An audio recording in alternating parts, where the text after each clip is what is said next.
শুক্রবার থেকে শুরু হচ্ছে ২০২৫-২৬ অর্থবছরের ত্রিপুরা বিধানসভার বাজেট অধিবেশন। শুক্রবার ২০২৫-২৬ অর্থবছরের পূর্ণাঙ্গ বাজেট পেশ করবেন অর্থমন্ত্রী প্রণজিৎ সিংহ রায়।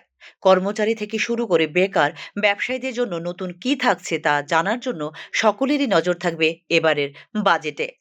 এদিকে গত শীতকালীন অধিবেশনে শাসক দলকে চেপে ধরতে কংগ্রেস এবং সিপিআইএম প্রায় প্রতিটি ইস্যুতে একসুরে কথা বললেও এবারের বাজেট অধিবেশনে তারা কী ভূমিকা গ্রহণ করবে তার দিকেও নজর থাকবে রাজনৈতিক বিশ্লেষকদের। বাজেট আলোচনায় সরকার এবং বিরোধী পক্ষের সদস্যদের জন্য বরাদ্দ সময়সীমা নিয়ে যেন অধ্যক্ষ নিরপেক্ষ ভূমিকা পালন করেন তা দাবি করেছে উভয় বিরোধী দল। দুর্নীতি, আইনশৃঙ্খলা, বেকার সমস্যা, সর্বোপরি রাজ্যে নেশার বাড়বাড়ন্ত নিয়ে বিধানসভায় সুর চড়ানোর সিদ্ধান্ত নিয়েছে বিরোধী রাজনৈতিক দলগুলি। চাকুরি সংক্রান্ত ইস্যুতে ঢাকঢোল পেটানো হলেও বাস্তবে শূন্য পদগুলি পূরণ না হওয়ায় বেকার সমস্যা নিয়েও সরব হবেন তারা।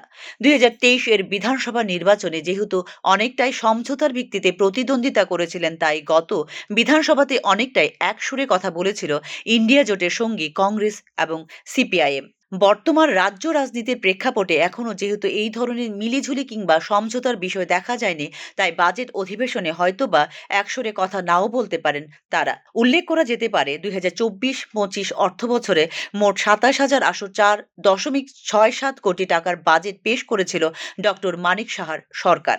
বাজেটে রাজ্যের নিজস্ব রাজস্ব শুল্ক অনুমান করা হয়েছিল ৩,৭৪৮ কোটি টাকা, যা ২০২৩-২৪ অর্থবছরের বাজেটের তুলনায় ছিল ১১.৫৫% বেশি। ৬০টি কার্যদিবস বিশিষ্ট এই বাজেট অধিবেশন শেষ হবে ১লা April. Bureau report, news now.